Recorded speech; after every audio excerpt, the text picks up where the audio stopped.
gonna take you on a beautiful ride. The Fling Show. The Fling Show. The Fling Show. The Fling Show. The Fling Show.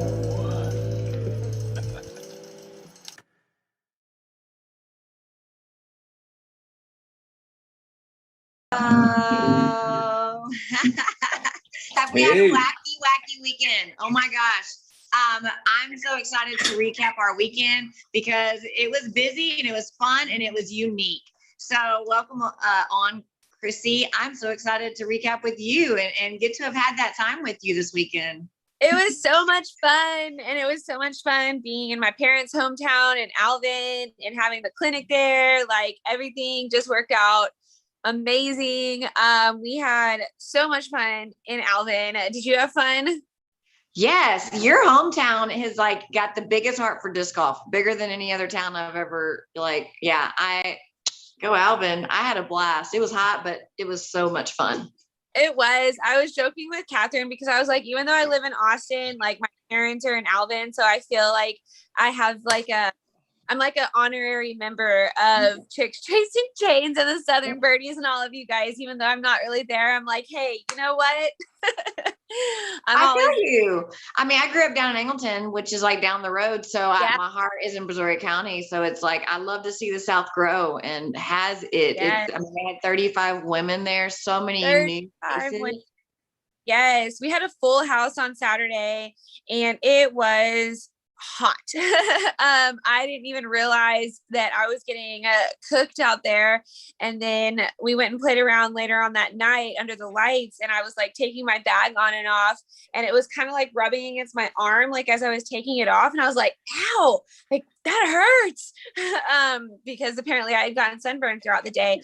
But as far as the clinic, I just want to say like major kudos to Catherine Leach for putting everything together. It was so organized. It was so seamless. She had everything planned like down to a T. Huge shout out for Chick-fil-A for lunch. Oh my gosh. Like, I don't know many people who don't like Chick-fil-A. So we all got spoiled with that. So it was like the best meal after such a hot, being out there. But yeah, so Catherine and her team, the Southern Birdies, I know it's Lori, you have Alicia, Susie, like they are such, like they have come together, and I keep on saying it, like they knocked it out of the park. Like it was so seamless, as you said. Mm-hmm. They have amazing chemistry and they work together really well, and they're really good.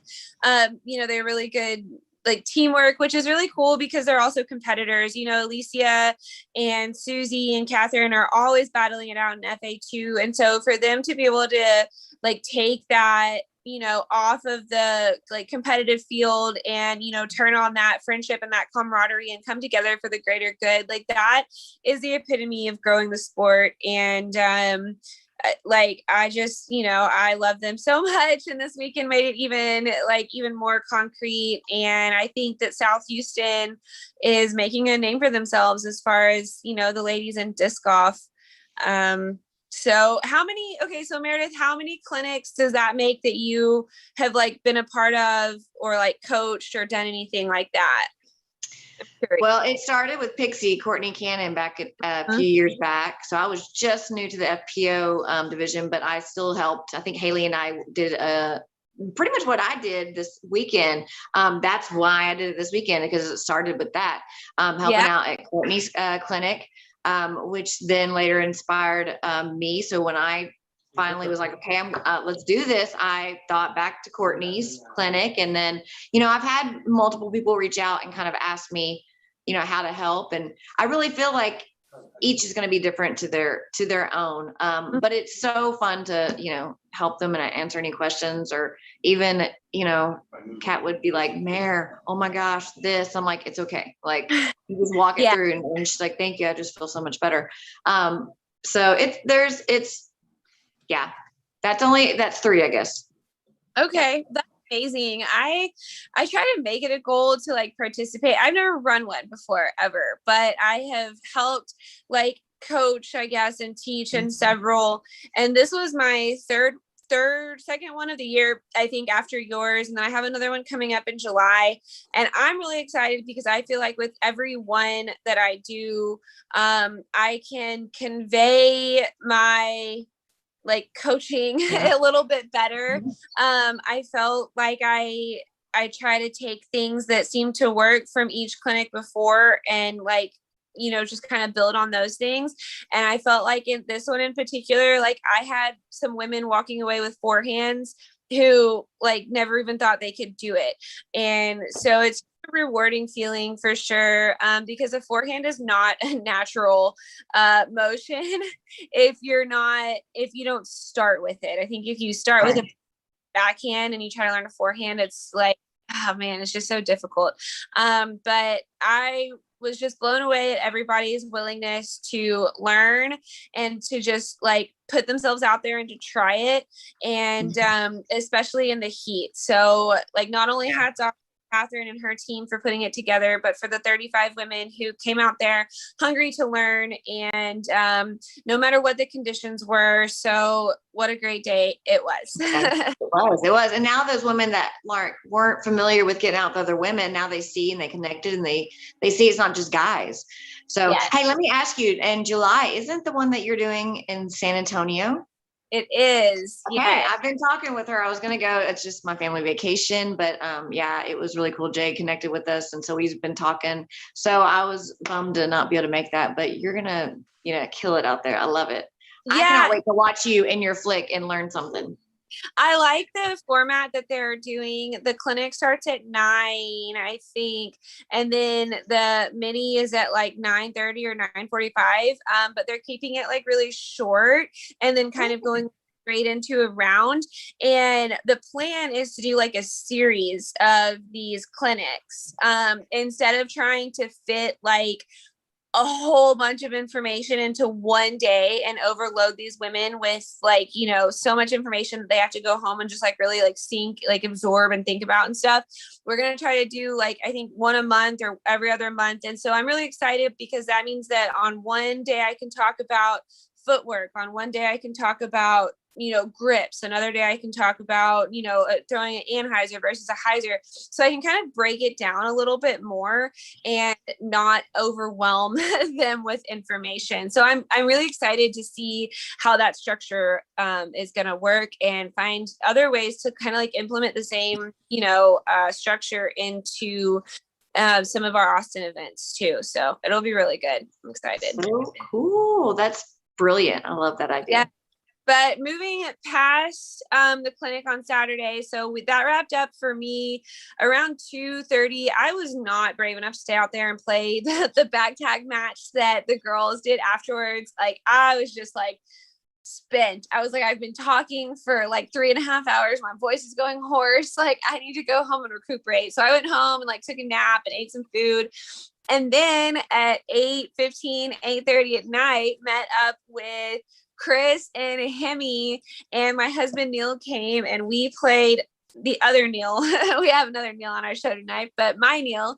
And we played a doubles night round under the lights at Briscoe, and it was so much fun. Oh my gosh. We ended up doing lefties against righties. So me and Hemi were a team and Neal and Chris were a team. And we only got through 14 holes before cut the lights off on us, because I think we were spending as much time looking for discs as we were. Definitely. That's an issue out there. It hasn't really happened to me there before like that. There's a lot of undergrowth and your husband knows a lot about that kind of stuff. So it was cool. It was cool walking and talking plants with Neal. Got lots of plant issues in my backyard. Neal felt really bad. He was like, oh my gosh. He goes, at the end, like on the last 3 holes, they were all my throws that we were just spending like all that time looking for.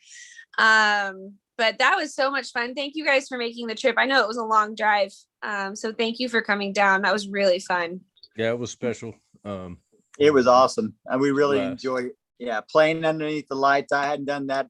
But being up that late and bringing my wife out as well. It was definitely enjoyable. Yeah, we had a Elizabeth. great time. It was beautiful out there. And your parents too, Chrissy. That was cool having them out there and all the Yeah. dogs. It was Wonderful a whole dogs. Lots of mammals out. Yes. The dogs were so good. That was a blast.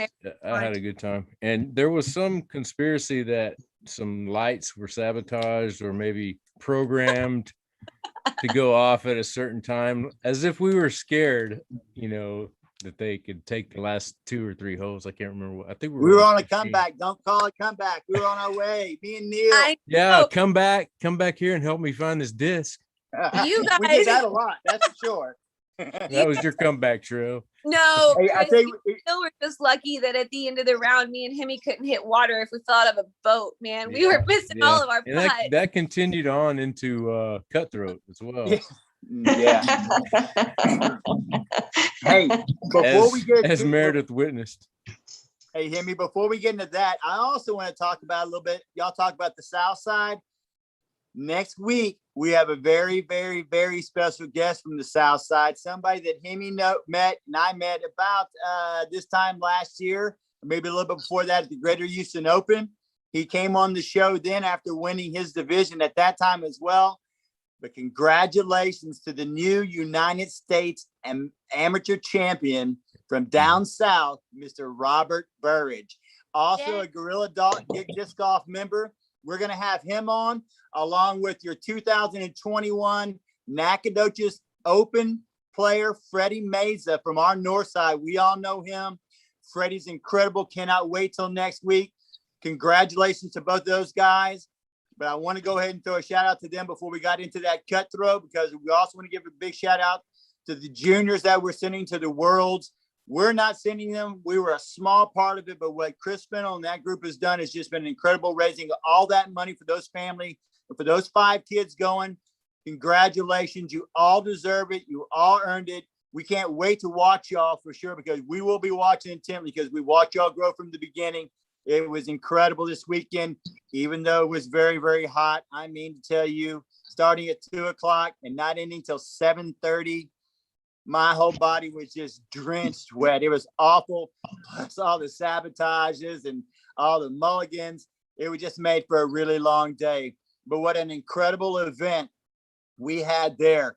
But Hemi, we have an incredible person on this evening as well. I'm going to let you do the honors. I'm just amazed that we were able to get him on the show. Every time we have a Hall of Famer, someone like this on the show, it's just amazing. So you can take it from here. All right. Yeah, this is somebody I've really had a lot of respect for a long time. Course design, as well as his artwork and his play, and just being a general weird guy, that I like hanging out with. But anyway, we're lucky enough to have Neal Dambra, number 200, and he can fill us in on some history. Let's see what's going on with Neal. Thanks for joining us, Neal. Hey guys, welcome to the show. Thank you. First of all, I'm not in any Hall of Fame, but I appreciate that comment. But hey, who knows? Someday maybe, or something. I don't know what. I don't doubt it. So great show. Good to see you guys. Chrissy, do I owe you any more money from gambling losses? Oh man, I don't know. I feel like we need to do a quick tally up. We had a $5 thing going on from tournament to tournament when we played the same format. And I think she's up like 6-1, but that's okay. So I told her she had to put her name on her shirt as a sponsor, since I'm paying her $5 a tournament. So we're kind of in a dry spell though. It's been a while since we've played in the same tournament. Well, so I'm in Seattle right now. I'm at my son's house. It's his 30th birthday on Thursday. And I was lucky enough to have a tournament on each side of his birthday. So I played in up in Shelton. Have any of you played Shelton before? I have not. Unbelievable course. Number 1 course in Washington. No matter how good or bad you're playing, the scenery, the trees, the plants, it's just amazing. Just if you get to Washington and play Shelton Springs, it's just incredible. And this next weekend, I get to go to Sela, which is out a little bit further out east, and it's more desert-like. So I'm going from 55 degrees and rainy to 85 degrees and sunny in 1 week. It's amazing. Go to Washington, play disc golf sometime. It's just Wow. Wow. Yeah, definitely. Is it windy out there, Sela? I haven't been to CeeLo yet. I'm gonna get Okay. out there Friday and do a warm up round, of course. I would But imagine. it's on. I heard it was a temporary disc golf, a temporary ball golf course set up. So I'm not really really know what to expect. The name of the tournament is Expect the Unexpected. So I'm expecting to not expect what I expect. Good. Thank you. I like. Hey, Yeah. Neal, before we get started, I have a question about those wonderful pictures that I was able to find. Looked like they were from back in my days in the 70s when Hemi and I were young men as well. And we have quite a few older gentlemen who love the ultimate. I mean, Alex Hughes down here, if he doesn't have one before each round thrown up in the air and chasing around like a crazy man, he's not warmed up. But can you kind of fill us in a little bit about your history and how you kind of got started into all this? Oh, wow. I mean, I started as a Frisbee player, back in the mid 70s, we were just Frisbee players. We just did the events and all the different sports as part of being a Frisbee player. It wasn't like I was an ultimate player or I was a disc golfer or I was a freestyler. You just kind of did it all. It was just like, you were a Frisbee player. But as time went on, kind of the different disciplines kind of separated and they got their own, they end up with their own, following. And we used to all know each other back then. And we would all do the stuff together.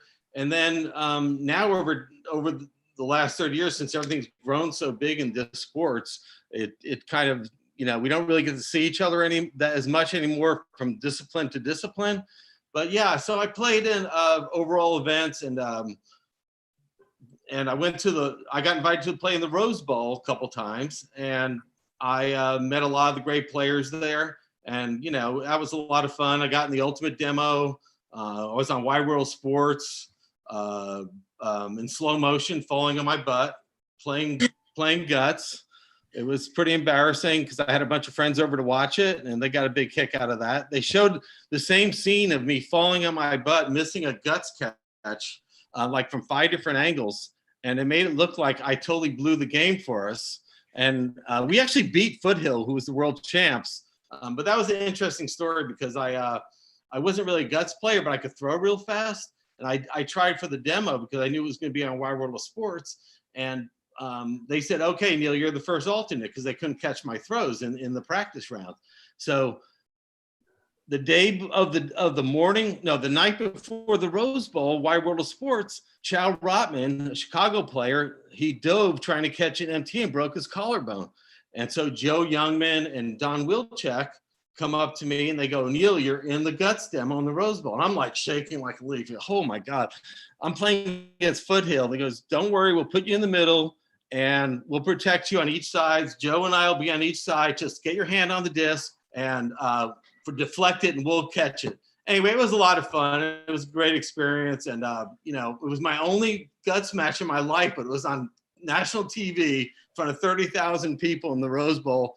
It made it look like I blew the game, but we beat them. But the good thing was that the last throw was that they showed in their editing was Tim Selinsky catching a disc and tacoing in his hand. It looked like Tim won the game and I lost it. And it was great. So it was really a fun experience. And all my friends got a big kick out of it because I was like, hey, I'm going to be on Wide World Sports and all I'm doing is falling slow motion. Of course, I was about 120 pounds, long hair. It was a lot of fun. Check it out sometime on YouTube. 1979, I think, the Rose Bowl. So that was pretty cool. So from there, and then I went to some, the national tournaments around the country, and I never played ultimate. And then they said, hey, after we were done with all our field events, they said, we're going to have a little ultimate pickup game. And so they said, go try this game, Neal. And I was relatively athletic back then. I was a wrestler in high school, this and that, ran a lot. And I got out there and I was covering John Kirkland and I planted and I went long and I scored a goal on John Kirkland and I was hooked on ultimate. So that was pretty much my first love in disc sports. And I kind of stayed with it I knew disc golf would be there when my body couldn't handle Ultimate anymore. But it was a lot of fun playing Ultimate for a long time, and that's kind of how I got into it. Yeah, it's a lot of wear and tear. It's a lot like basketball. You probably have similar injuries. Yeah, I have no ACLs. I lost my second ACL at the World Championships in St. Andrews. I worked really, really hard to get in shape, and I was swimming like 60 laps like every other day before the tournament. And I was like just in incredible shape, best shape of my life. I was already like 45 or something.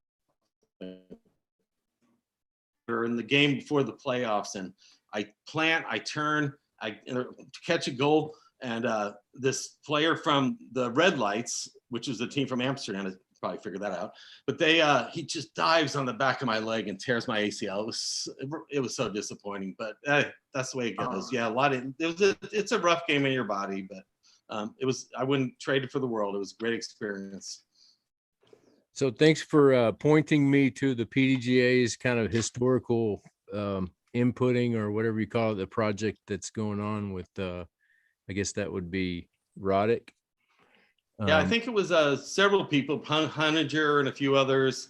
They went back in time, and they took all these written records, because that's pre-digital and everything else. I mean, there was email. I mean, I know it's hard for the young people to imagine that, but we did everything by telephone, by sending letters, all those old letters that we all got inviting us to things. And those are all, they're going to be collector's items. I mean, they're just things that you don't see anymore. And so, yeah, that was pretty cool that someone took all the stacks of paper and went through them and re-entered them into the PGA website, and kind of recorded tournaments from the 70s and mostly from the late 70s. And wow. I looked at those lists, and I played with, Ed Hedrick was in the tournaments, Roddick, Malafronte. I mean, all the old guy. It was great. It's great that they put that in there. It's nice to, that they acknowledge that time in disc golf. Yeah, the first one I clicked on, I think it was at 76 World Championship or something like that, Frisbee, or I don't know what IFA. I think it was IFA. And you beat Dan by one stroke. Yes. And I think it was a tie for fourth or something like that. Yeah, no, that was Octad. That was Octad, I think, in New Jersey. And then the IFA, I took last place, but that was okay. Hey, I was there. A lot of fun. Yeah, no, that was. Yeah, that was he was cool there with that. like some, the makers of Innova, like, and people involved with that. Donna Pace, yeah, all those guys. Yeah, Donna Pace and Harold Duvall, and absolutely. Man. Well, thanks for turning me on. One of the Duvalls was on the Foothill team in that Guts game I was talking about, so that was kind of cool. Yeah, we got on Facebook and had memories about that. He thought they won, but I'm pretty sure we won. But according to Wide World Sports, we lost. So I guess that's official. The media controls. So yeah, no doubt. Is that a piece you painted behind you? No, this is actually my ex-father-in-law. I'm at my son's house in Seattle, and we all have one of his paintings. And very nice, beautiful. Thanks for asking about that. He passed away recently, and his paintings are all now for sale, and they've been going pretty quickly. Most of them got sold, but he specialized in Texas landscapes, and I mean, they're just phenomenally beautiful. Yeah, it looks like Big Spring. Yeah, I'm not sure where it was, but it's a little town right here. You can't really probably see it on the camera, but it's an amazing painting. But if anybody's interested, I hope you don't mind me plugging that a little. JerryBeverly.com. There's a few paintings left, and man, they're amazing. So are they framed like that? I like the frame. Oh yeah, a lot of them are framed like that. He did those himself too, the framing. That's so cool. I like that. Pretty I've cool. Never seen them done like that. Yeah, now that's one of his best ones. But there's a lot of cool stuff there. Just go to his website, you'll see some great paintings. But yeah, he was a great artist. Can you see that? I did that logo. I did that logo. Piece? So I did that logo. Dave Nesbitt and I worked on that card deck. He did all the gathering, all the information, all the players and all that.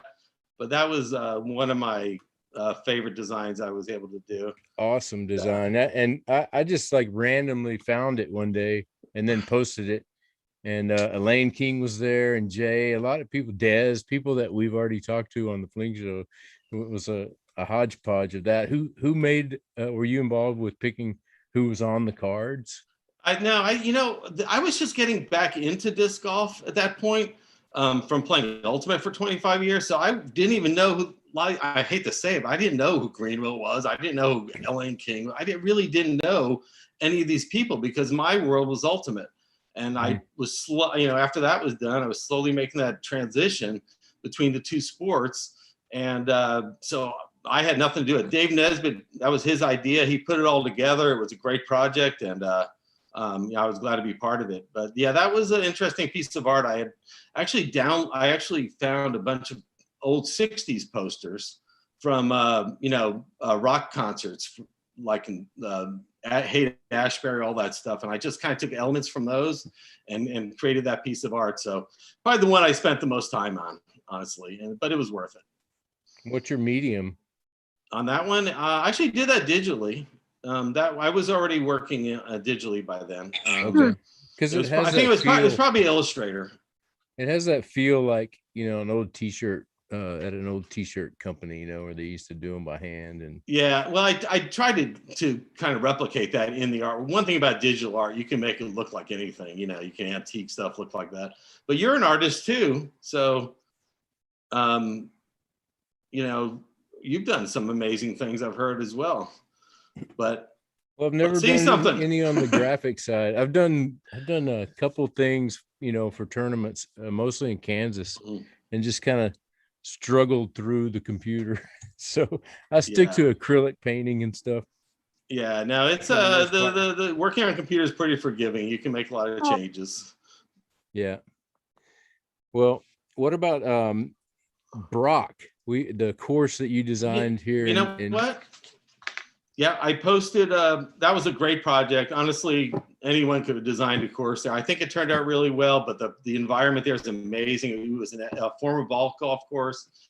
It's in East Houston. It's a neighborhood that the city's really trying to revamp and bring back up again. Brock Park was a golf course that got washed out. A giant bridge was actually washed out during Harvey, but they brought it back. They rebuilt the whole thing. It was supposed to open a few months ago, actually last fall, but there were some issues that there was a bunch of pipelines going through there, and they wanted to kind of check all those out first after the flood and all that, just to make sure it was safe before they reopened the park to the public. And then after they got through that project, they realized there was mold in the clubhouse, so they had to take the whole clubhouse apart. So it's been a few delays. But I think it's going to be something that the local players are really going to enjoy. I know that Griff and the guys down there are going to run some tournaments there, and it'll probably be something where they'll tie it into some other courses around there and so I'm looking forward to the first tournament out there myself. So hopefully it'll happen pretty soon. I did when some people posted some questions about it. Actually today, I called the park supervisor guy. I mean, he's the administrator of park development. He's not the director of parks, but he said that they were actually having a meeting this Thursday, and they'll probably have a better idea when it will open. So when I find that out, I'll spread that news for sure. And but I think we're getting really close. But yeah, I think everyone's going to enjoy it. It's not a huge park. I mean, it's not a huge course. It's about 6,000 feet, 6,500 on the longs and 59 on the shorts. But it's a beautiful place. It's a lake. Watch out for the alligator. Yeah, it's. I think it's going to be a popular spot for sure. Yep. Well, I just wanted to remind everybody about a really great course that used to be here and see if there's any possibility that would ever come back. Is the Links course. I don't think so. No, that was that was a lot of fun. I did that with Don Wilczek, actually. And that was kind of one of my first, what I would consider, something I can say I was lead designer on. But Don and I did it together. And, I would say, let's put the basket here. He'd say, no, let's put it 30 feet closer to the water. There was a lot of plastic. He just wanted to make it. And it was really cool like that, because it wasn't just risk reward. It was risk, lose your disc reward. So Yeah, I yeah, loved it, and it was grueling for a lefty too. I got to say, there were some holes that would make you throw into that water, or force you if you turn, if you didn't get it turned yeah. over right. The property itself, they planted about 600 trees out there. So the potential of it being a disc golf course again, as far as the environment there, is definitely possible. But I think the city has kind of resolved that it's more of a family type of. They put a playground in, a bunch of trees and walking paths. But for a temporary tournament out there, but the water's gone. The water's gone, Dave. So they'll that's going to make it a little bit easier than it used to be. But it still has potential, of course. But it was a lot of fun. Yeah, we enjoyed that spot. I loved that course. I loved making trips out of there. I was playing a lot with TJ and Jim Kelly, and just loving, needing a course. I needed a course that challenged me. This is not too long after I moved here. It's before Northside was even stretched out. Yeah, Links it was actually part of the Texas State Championships in 2008. I was able to. I lived in Quail Valley then, and there was 2 ball golf courses, and one was closed down, and they let me use that course I put 3 courses on that one golf course, and then the Links. The other ones had to come out that were on the ball golf course. They started redeveloping the ball golf course, but the Links stayed in for about 5 or 6 years, I think. So that was a lot of fun. I think Eric Jubin was keeping track of how many discs he lost in the lakes, and I think he was up to about 75 or something before. I'm sure he got a lot of them back, but yeah, it was a brutal course, but it was a lot of fun. We all had a really good time out there. Yeah, and then there was Inwood. Yeah, I was there a little bit with you on that, putting some baskets in, and got to see how you design a course. Derek's thing. Yeah, I think Derek did most of that. But I helped when they put states in there. I kind of, I tried to influence that a little bit. I'm not sure if I improved it or not improved it, but okay, I thought that was your design from start to finish. But no. That was mostly Derek. I just got involved when states got put in there.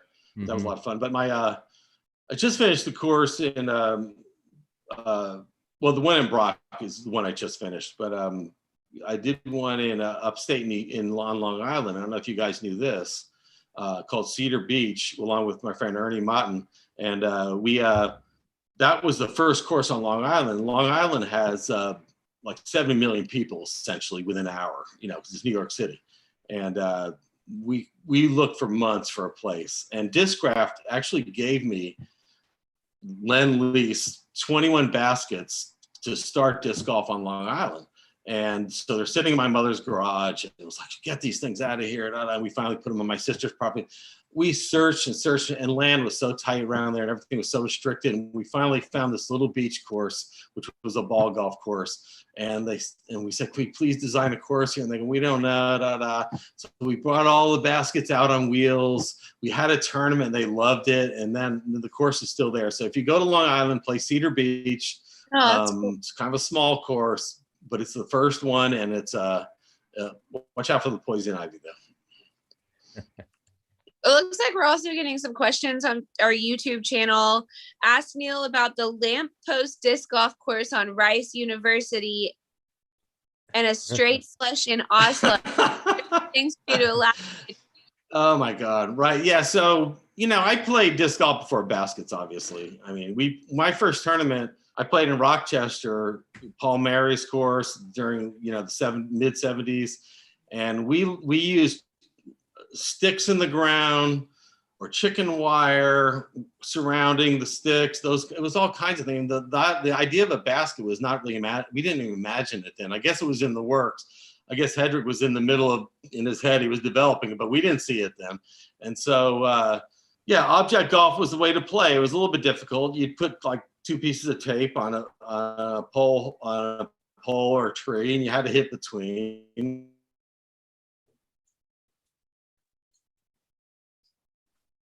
Time at Rice, and we had a nice course going around there. Unfortunately, one day I threw a disc and broke a window in one of the science building or something. That was a little embarrassing. It was like, I left a note, but they never got a hold of me, so it was all good.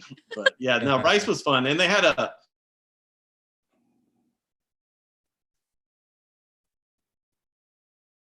it was something like that.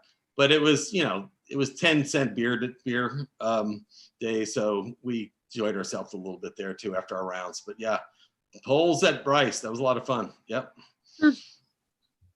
So was was disc golf ever for you like your number one sport, or was it always just kind of I'm doing the ultimate thing and then or did you have a moment where you were just like, yeah, this is it?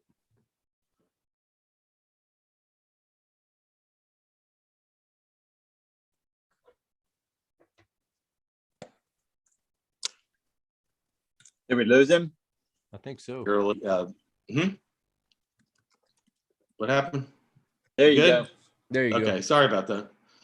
So yeah, but I knew disc golf was always waiting, and I, you know, it's my number one sport now. But you know, ultimate took precedence for while my body could handle ultimate.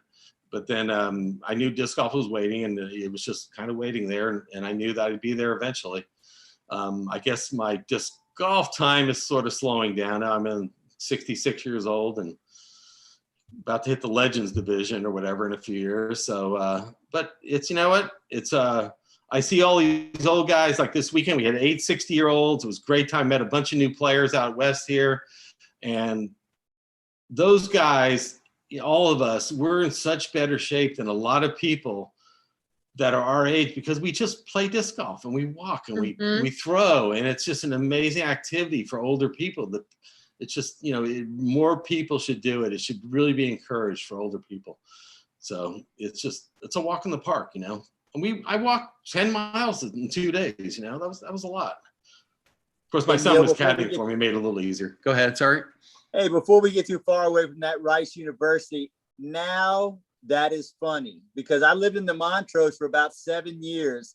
And the first time I took one of my girlfriends out to Valhalla was that bar that was on the campus of Rice where they had the 10-cent beers, which I loved. Only 2 campuses in the United States have bars on them.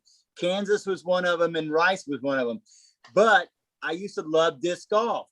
And I remember the first disc I had, we would go out to Rice University and I saw those trees with that tape around it. And I always wondered what that was, but we had already seen other guys throw at it. So we thought it too was like an object disc golf. So how funny is that years later that I get to meet the person who put those things up there? Yeah. That's quite entertaining, but Rice is a beautiful campus anyway. So it's a perfect place for it other than the students walking around, which sometimes made it a little more difficult. With the you know, modern disc, I would not recommend playing on any campus at this point. I mean, you know, it's just literally too dangerous. But we were throwing different kind of plastic back then. Yeah, we found frisbees. Yeah. It was great.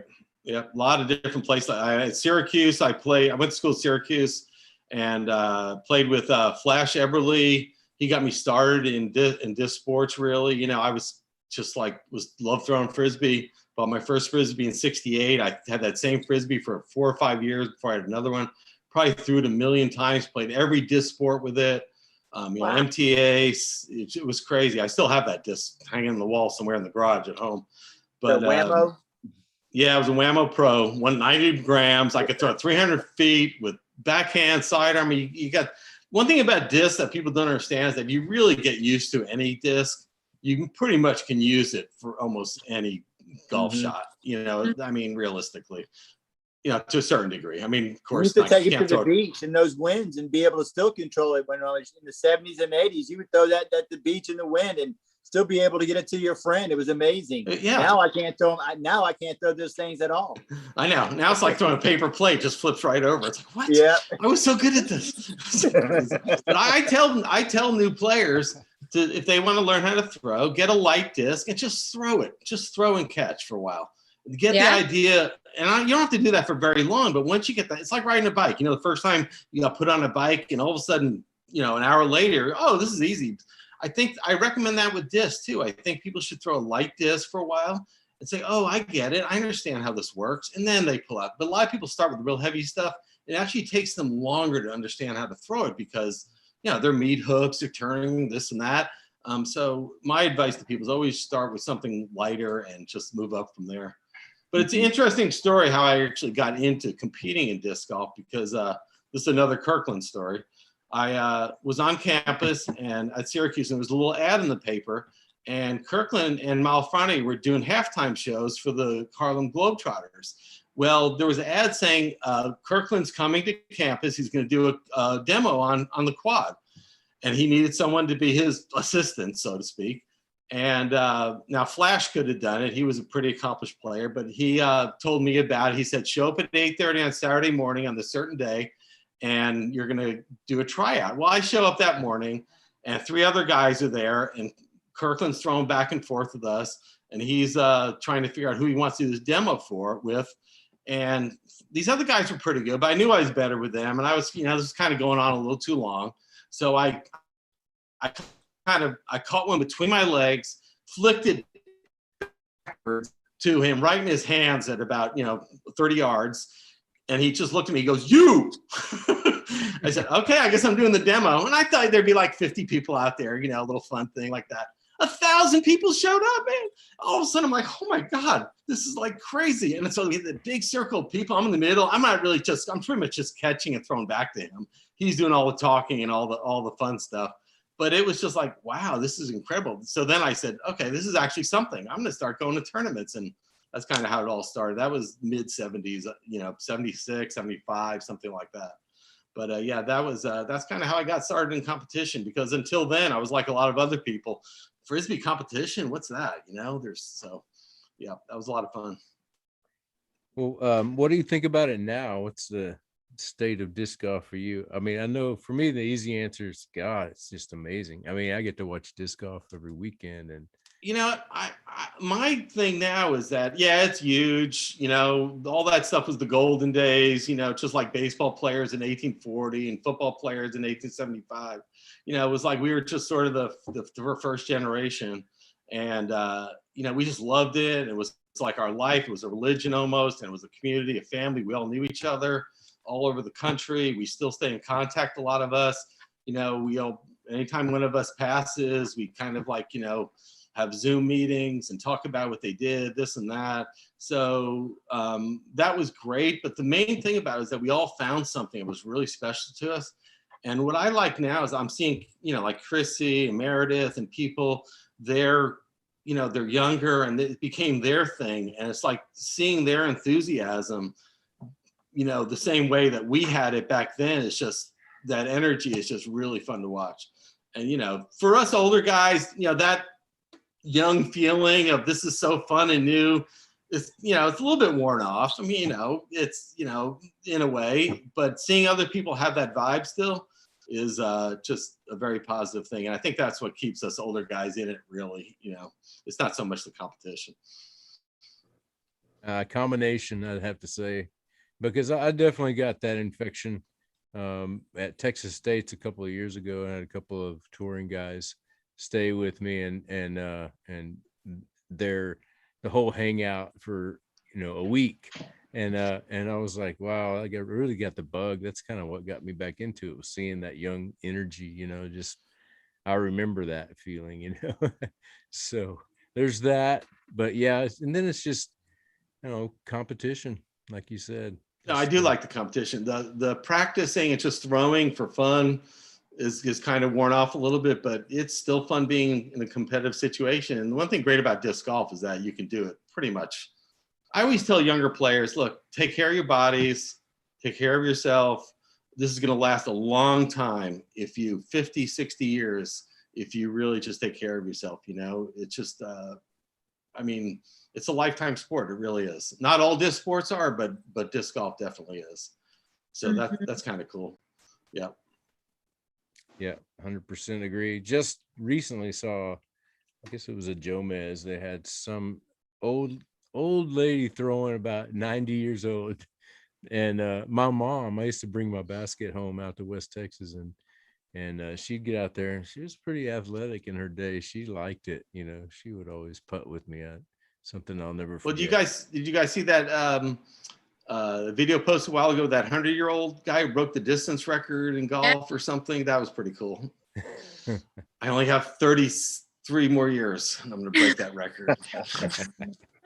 Well, we have one of our followers who does a wonderful job down in Gonzales, Texas, who actually has a group of senior citizens that she teaches get disc golf to, Christiani, and she is wonderful. And she posts stuff of the ladies down there too, and they just love it. And like she says, it allows them all to be so active. Like you said, it's a long walk in the park most of the time for most of us, a social atmosphere where we get to have conversation with our friends, and not a lot of phone interaction, not a lot of digital anything. It's just you one-on-one or one with 3 or 4 other people where you get to have good conversations, good times, a wonderful walk, and some exercise. And at the same time, as Hemi pointed out, if you still want to be competitive, you can be. So don't let Hemi fool you. He's still competitive against them NPOs. He still likes going after them boys. So he's not that old yet. No. Hemi is a great disc golfer, man. Great. So we all find that out. Trust me. Yeah. Hey, you obviously didn't see my last couple of rounds. But. Don't look at mine either. I'm going below the Mendoza line. Remember the Mendoza line in baseball? It was like if you're batting below 200 or something. 200, right? I'm like about to hit that in disc golf, I think, but that's all. Yeah, I feel that. Hey, I've plunged down there before, and I know what it feels like to be less than human. So bad I beat him. Woo! Yes. It just takes 1,000 rated round to jack you back up immediately. Yeah. Well, speaking about, they're few and far between lately. I know. Yeah, it's been a while for me. Hey, speaking of that enthusiasm thing, just this week, I was flying here to Seattle on Alaska Airlines, and I put my disc graph bag up in the overhead, and get my seat, whatever. And about 10 minutes later, one of the air stewards, his name was Marshall, he comes over and goes, "Are you a disc golfer?" And I go, "Yeah." He goes, "I saw your bag up there." And he comes down with this little travel pack of 6 discs. He plays in all the cities he lands in. And hey, I got a couple of beers and a couple of Baileys. And he was a great guy. And it was like, we talked disc golf whenever he had a minute. It was just really fun. And those are the kind of things that kind of keep you like, okay, people are into this. And it's like, it's a positive thing for people. Really is. So that was kind of cool for that to happen. Neal, I have a question for you. Mm-hmm. So you are in basically like control the Open at Belton, the Disc Golf Pro Tour Silver Series that comes through during the Texas Swing. That's your baby, right? I started the Open in Woodville. I guess it's going on our 8th year coming up, or was this our 8th year? It was 2015. And I found a little course up in East Texas. I bought some baskets. I put a course in there because I love the place so much. And then Texas State, Waco came around. And the weekend after Waco, there was nothing going on. I go, oh my God, I'm going to grab this weekend. So I put a B tier up, and Wasaki showed up because those guys didn't really have anything to do right then. It was like, okay, we're here from Texas waiting for states. Let's go to Neal's tournament. I kind of knew those guys from other tournaments, and it was a beautiful, beautiful property, hilly, old former ball golf course, beautiful cathedral trees. It was an amazing place. But the funny story was that I was really happy to have Ricky there, but I told all the vendors that they could use this old broken down porch, deck area to put their vending on. We only had like 5 or 6 vendors, and it was. I said, well, only the vendors are going to be allowed up here. So Ricky comes up to me after winning the tournament. He goes, "Hey, Neal, can I vend over here?" I go, "Yeah, but not on the porch. You have to go on the parking lot." So of course, Ricky's in the parking lot, with bins on the ground. Everyone's around him. No one's on the deck. So it was like, okay, that was kind of a mess of stuff. Hey, but he won the Open again this year. He's our first repeat winner at Belton this year. So nice. Yeah, no, he's a great guy, and we had a real good tournament this year. And the Pro Tour came around, gave us like 90 days. Hey, we want you this year. And me and Jim Hudson and a bunch of other people, we put a big crew together. University of Mary Hardin Baylor jumped in. The city was amazing, putting grandstands up, fencing. It was just a big, big group effort. It was fantastic. Yeah, and I know last year's was in like October or November, so you guys only had a 3 or 4 month turnaround to catch your breath and then go at it again. Well, we were the Open at Belton was the next tournament up when COVID hit. We literally had the porta. Yeah. We had one day to decide to get the porta sands delivered, and nothing was called off yet. We got them delivered. wrote the check for $500 or $600 and the porta potties. And then a day later, everything's called off. So, you know, it was like, oh man, because we couldn't stop. We didn't know if it was going to happen. So we had to keep going. So we were the event that was the bigger event, you know, the A tier. That was the cutoff. I remember personally sending you a message and being like, please don't cancel it. Please, yeah, please. I know. We were getting a lot of those, but you know, we had to do what we had to do. Yeah. So Hindsight. now one thing the PDJ did, one of the things the PDJ did that I thought was cool, they lowered even though we made the full added cash for a normal A tier, they did lower it by $1,000 as far as a requirement, realizing that a lot of the tournament directors had already spent money and all that, and everybody understood all that. But yeah, we ended up having to split the AMs out. So we essentially ran that tournament in a logistic sense. Then we ran the AMs in June. Then we ran the pros. Then we ran the pros again this spring. So it was a tough year for Jim Hudson and I and our crew, and it was a lot of work. And I think the TDs all over the world are the unsung heroes of the sport of disc golf. I mean, I don't think people really realize how much work it is, how many, you know, and the better job you want to do, it's hard not to do more work. You know, it's almost like Zen in the art of motorcycle maintenance, where you just try to make things perfect all the time. So it's, TDs, man, if you don't thank your TD and realize what they're going through, and, you know, and you complain about things, you know, it's just, I don't think you really get it. So here's to all the TDs out there. God bless you. Definitely. No doubt. Yeah, we preach that all the time. From the beginning of this venture that we've had here, a few things that we've always pointed out is how much the TD really does for the tournament, and how demanding the players are of the TDs as well. And without the understanding that really 90%, if not more, of these people do not make a cent off of it. And most of them spend money out of their own pocket, regardless of how much time they've already invested as well. So the unsung heroes are those tournament directors, their assistants, the volunteers. Those people are what, you know, and I think down here, I'm going to go ahead and say this. We do a really good job of trying to recognize these people while the tournament's going on, after the tournament's done, and try to point them out, not just here at the Fling Show, but I'm talking about as a group of players. They really try to give everybody their props on how much work and how much they really appreciate it. So I'm glad you brought that up, because that's so important. Yeah, it's way more important than people can possibly imagine. I mean, so I appreciate you guys, you know, keeping that in the forefront of people's thoughts. That's great, because it's important that people understand that.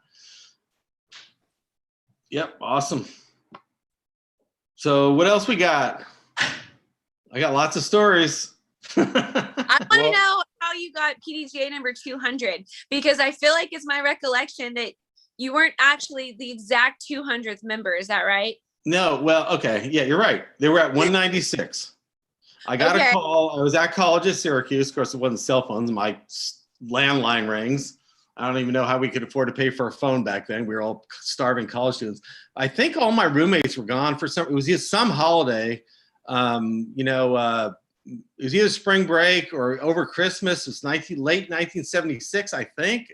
That's why I always tell everybody that's the best I can remember. I stayed at college that year, and the phone rings, and someone on the other line. It might have been Ed Hedrick. I really don't remember. Whoever was calling people, it might have been Stork. I'm not even sure. Probably Hedrick, because it was the PDJ. And they go, "Hey, Neal, you know, we went down this list of all these players who played in the Rose Bowl and these tournaments, and we got to you." I guess I was number 196 on the pecking order, which is fine. But they go, "Hey, you got to join this organization if you want to play in these big tournaments from now on, blah, blah, blah." I go, "Well, I guess so." And they go, "We're at 196. That's going to be your number." And I go, "Can I have 200? Because I'm probably never going to need this again. At least I can remember it." And so they said, sure. They gave me 200. I sent them the $10, and I still have my little card, temporary card, you know, so that's how I got 200. You're right. I was not right on 200. Wow. I was 196. Little secret. Yeah, I know. I can't even. Now they're going to call me Mr. own... 196, right? Yeah, 196. I don't even remember my phone number, but I remember my PDGA number for some reason. Yeah, that's true. I do forget the phone Yeah, number. that was a lot of fun. Well, Neal, thanks for Good coming stuff. on. It's been great talking with you, and we'll have to have you back again. I know there's more to tell, but thank you so much for what you do, for everything you do in the sport. Hey, thanks and you being guys for that inviting person. me, and you know, it was a lot of fun, and I'll catch up with you guys down the fairway a bit. You bet. Right on. All right, Thanks for See spending y'all. some time with us. Bye. See you, Neal. Bye. See you, Thanks. Neal. Bye. Thanks. Cheers. You bet. Wow, that was amazing. Again, once again, another home run that we get here at the Fling Show. Just some things that are so unexpected. Once again, I'd like to give a shout out to one of our wonderful viewers, Jim the Beast Backus, who was the one who also kind of led us down this direction to get Neal on. Thank you so much, Jim, as well. Hemi, I mean, once again, being able to have a conversation with people like that who brought this game from where it was to where it is now, it's just wonderful to see, isn't it? Yeah, it is. And just doing the research and having Neal point me to you know, what's going on with the PDGA. I mean, you can really go back in time and see who's out there. These people that, you know, they're getting older, and, you know, a lot of them aren't around. I mean, Ed's not around, you know. I know Dan Roddick is, and it's cool to see all these names up there fighting, you know, in those matches out there. And, you know, I don't think there was you know, like 7 tournaments in one Metroplex in one weekend like there is now. I mean, you got just cross town, you got tournaments going on. And then you just look on the PDJ website, and it's nuts, the amount of tournaments. I think that eventually the PDGA is going to have to, like, you're going to have to be able to filter by like state or something, because even trying to scroll through and just find the tournaments in your area, it's crazy how many tournaments there are.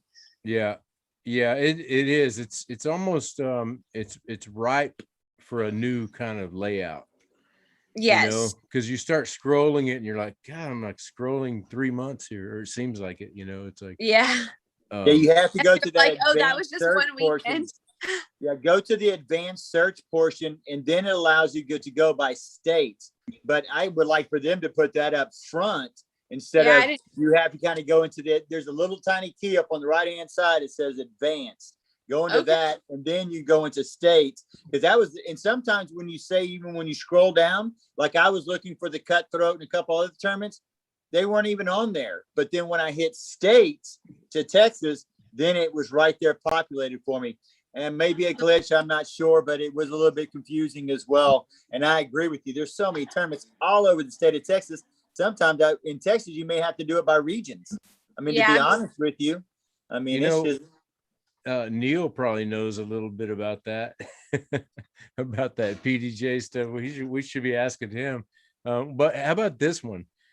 How about just leave the ratings on, so I don't have to turn them on every time I go?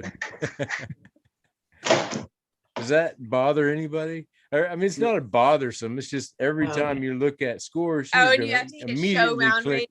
Yeah, the round rating. You're gonna click show round rating. Just leave them on. I would agree with that. Yeah, or at least start with it on, and then I could click it off. I mean, there's really no time. What? What did that say? Neal was go. Gotta go. Okay. I'll see you guys. Yeah, I appreciate it, Neal. Yeah. Got to go. That was awesome. Well, hey, I feel like the Neal interview was just kind of like a starting point. Like, now we know what to ask, and you know how to.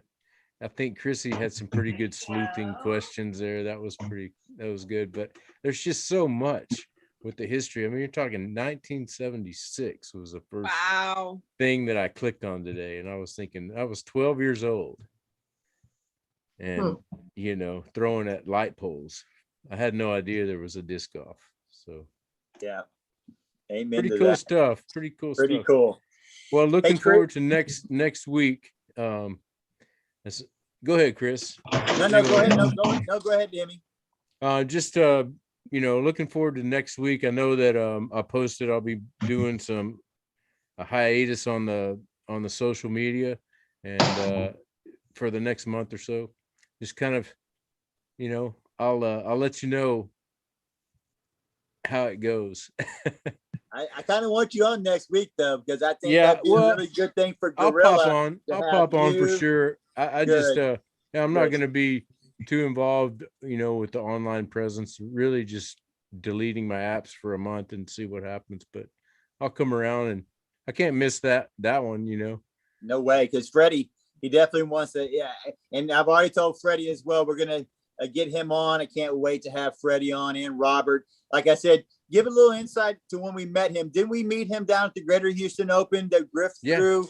Yeah. Was that last year or the year before? The year before, I think, and I played an open. And I played an open, and I can't remember Evergreen. Anyway, it was Evergreen. Anyway, yeah. So I played with Burge a couple of times, and then most recently out at River Grove, and saw him throwing that berg on a lot of shots, and I know that if the wind was up, he's going to be doing some damage with that berg. He really was. Yeah. It didn't surprise me. I mean, I'm really happy for him. But it wasn't like, oh, cool, look. I was like, I kind of expect it, and I've seen how he plays. He's good. Yeah, I think it's pretty much solidified. He is the up and comer right now. Yeah. Freddie can still give him a game though. Well, I'm just saying, coming from the am side of it, Freddie's already up there playing on lead cards at A tiers and winning A tiers and stuff. So right. He's already kind of established. I think he gets a lot of respect from the Bradley Williams, and people know who Freddie is, and now they'll know Robert for sure. Oh yeah, no doubt. But yeah, congrats. I kind of wanted to ask Chrissy and Meredith something. I had an opportunity. I got a strange phone call a couple of weeks back from Jay from Yeti, and he wanted us to come and do a film of his clinic that he and Des were doing down in Humble, Texas, on a Monday right before the Nacogdoches Open. And unfortunately, things didn't work out because he couldn't get the okay to have it filmed because people didn't have the time to go ahead and sign off and being filmed and on camera for all the people who had already committed to being there for the event. But he did bring up a point, and I'm glad. And Chrissy and Meredith were talking about this earlier with y'all's clinic as well, and especially Chrissy, when you said, sometimes that one day event where you're going over 4 and 5 different disciplines, whether it be a flick, backhand, forehand, putting, up shots, whatever it may be, is that he wanted to get these things all on film, done professionally, or the way we do them, as professionally as we are, professional-ish. So people have those to take home with them, or have those as referral moments to come back. And I think that'd be a great opportunity with the ladies, with both Meredith and Chrissy, to be able to get y'all in an environment like that where you're giving the information. Maybe no one's there, maybe 5 people there, maybe 10 people there, 50, who knows, but still being able to record that so they can take that back with them and kind of go, oh yeah, I don't remember. Oh, Meredith said, don't sweat the small ones, step up to it, shoot it with confidence, Chrissy with the flicks, something that allows them to trigger it back and forth. So I'm glad y'all brought that up, because I think that'd be something that we could definitely do for both of y'all too in the future when you do these events for the ladies as well. So just wanted to throw that out there. Jay had reached out to us for that, and I thought that was a great idea. Yeah, no doubt. Absolutely. Also, this weekend we have the Northside membership drive at Northside Christian Church. So you can pre-register, you can sign up day of, but come on out. Yes, we can. Some beautiful new tags. When is that? Saturday? Saturday. It's only one round. Sign ups 9:30. Tee off around 10. Perfect. Mm-hmm. Beat the heat. Try to. Yeah. We'll try to. Yeah. Bring an umbrella. Yeah. If anything I had to tell to Mr. Fennell, and while I know that the Worlds were coming up soon, this kind of was one of those timing things. February. Do the event in February. It was just way too hot. June, July, and I know it's a timing issue, but Hemi and I, when we started Fling Show and did those match plays, we realized that first summer when we did those match plays, that was just no way to go about it. It wasn't even fun for the I mean, I know it was fun for the competitors, but I know for us, it just takes so much out of you. But if anything, I had to say to Chris, February. You just had to have enough beverages, like being me and Meredith. Oh, no. I got to talk to Meredith afterwards. So, yeah. And by the way, Meredith, I did find the tags. That I forgot. Remember, I gave you 2 boxes instead of 3. So I kept the 1 through 50. So if there's a few tags missing there, who knows? Yeah. Mm-hmm. Wow. All right. Well, thanks, Chris Fennell, for what you did for the Cutthroat. That was crazy. See you February. Yeah, I can't wait till to see the juniors. This is it next weekend or weekend after, but I still cannot wait for that event. I guess they'll be on Jomez as well, so you'll have some disc golf to watch if you watch anything at all. That's awesome. I'm going with, that's my version of television, so I'm not gonna delete the YouTube. I'm gonna have to watch some disc golf. It'll just be no social media. Yeah. Still got to be entertained. Yeah, exactly. Well, thank y'all so much. That was awesome, Chrissy. Wonderful time this weekend. Your mom and dad are awesome. Love the dogs. Great time. Hemi, it was a great time playing out there at nighttime with you guys as well. Really had a fun time. Elizabeth loved it. You know as well as I do, she never gets out whatsoever. So it was a pleasure to get her finally out and about. She was so disappointed that Meredith wasn't there, but she wanted to kind of make it a surprise. So that's why I didn't tell anybody she was coming. It was but next time. I was so happy. You know, Elizabeth and I have a lot of interaction with each other on my Color Street business page. And so I finally got to put a face to a name, and that was amazing. That was so much fun. I know she had a fun time chatting with my folks. So yeah. Yeah, she says she talks to your mother more than she talks to you. She said they go back and forth all the time. I didn't even know that until we get in the car. And she goes like, "Yeah, I talk to her mother all the time." I go, "Oh, wasn't she nice?" She goes, "Well, I know her, just never met her."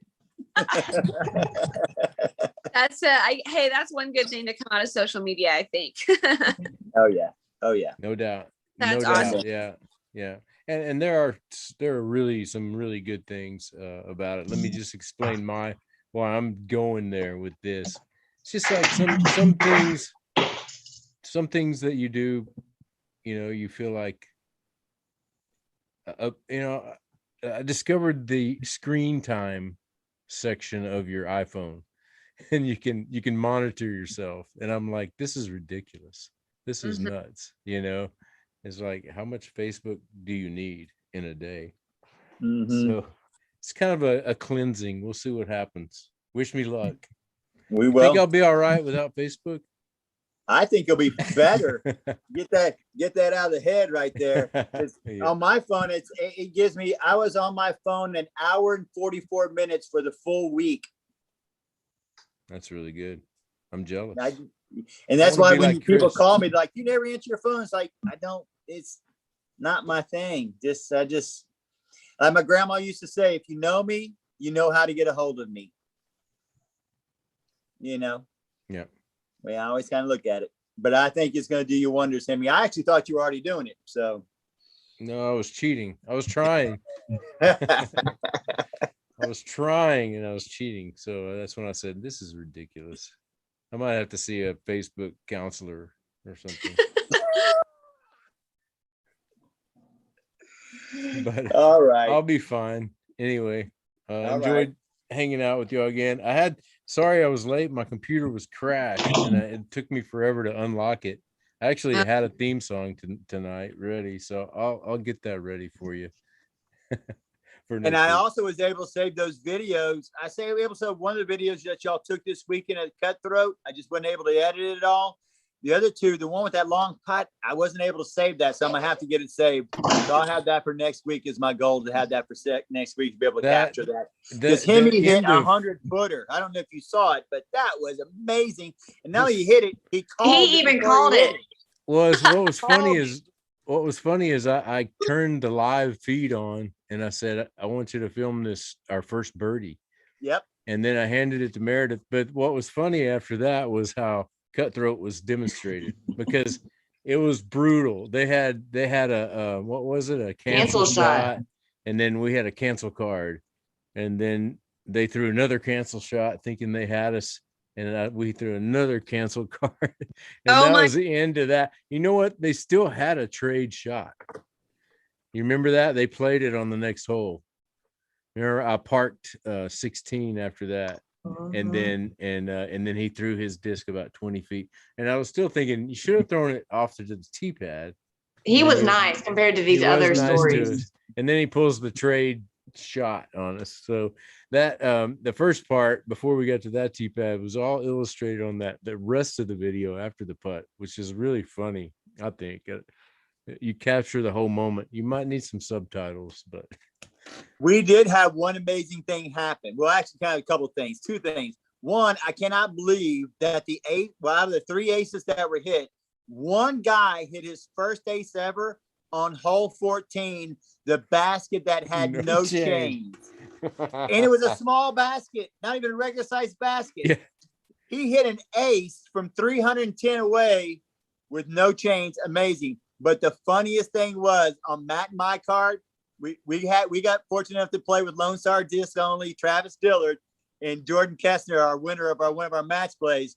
So we're warming up on 15. I'm standing behind Travis.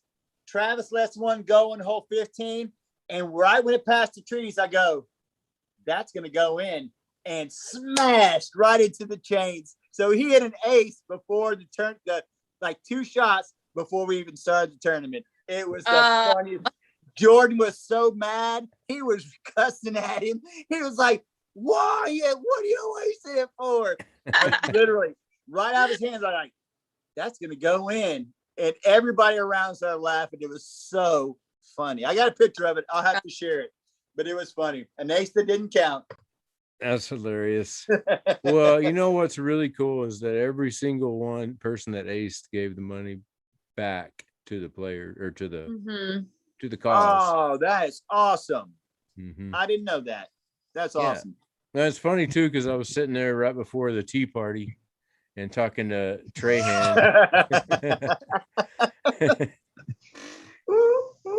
You got to explain that. So I heard right before the tea party, hilarious. The person who told me watched y'all, and literally they made me laugh. They were laughing so hard. It was good. It was a good sequence. Meredith was total, flight attendant on her throws. She was on point. Especially that first one. It didn't move. It didn't drip at all. And then I tried to go for the gusto and every shot, and I spilled it on every shot. We took a 7. They took a 2. They took a 2. We took a 7. Because now let's explain. You had to hold a teacup in your offhand while you threw. And from what I was told, there were 2 teacups that had water in them.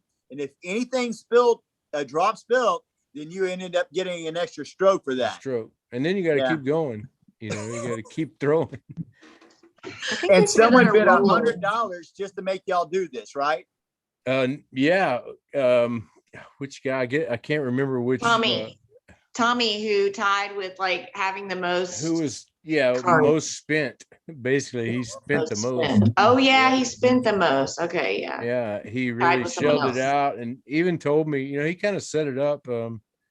He was like, "You're not going to outbid me." I was like, he was hoping you were AP because he wanted to do it all to AP. I should have kept going. He probably would have bid more, but anyway, we were already well out of it, so it really didn't matter the money. It was more about giving the kids the money, and I was kind of deer in the headlights. And I'm like, well, I'm supposed to bid this guy up. That's what I'm supposed to do here. Okay, I'll go 85, whatever. Anyway, yeah, so they spent 50 on ours and they attacked us. Both groups started bidding at each other. Matt and I didn't say a word, so we thought, hey, if we don't say a word, maybe they won't do it to us. No, they just bit each other up, and then they still picked us. I was like, and we were out of it. Matt and I looking at each other like, we're already like 5 down. What's? But yeah, it was Attack the Fling show, I think is what it was. So $150 was spent on just attacking all 4 of us, just so you know. So it was money well spent. I'm glad it went to the juniors. It was fun. They gave us some kind of tomahawk thing that had a little mini in it, and we had to flick it. So Matt flicked his pretty well. He's like, hey, you can flick it pretty well. You flick it pretty hard. So I said, okay. I go to flick mine, literally went like 5 feet to the right into the dirt. I mean, it was like, and everybody started laughing. I was like, what can you do? You can't do anything about it, you know? So, but at least it was for money that was well spent. Yeah, good job, Fennels. Yeah. Fun event for sure. Awesome. All right. Well, thanks for joining us again, Chrissy. Yeah, my pleasure. Looking forward to next week. And All right. y'all have a good week. So while All while it's hot, still go throw something in the air and play disc golf. Yeah. Peace. Good night, everybody. Good night.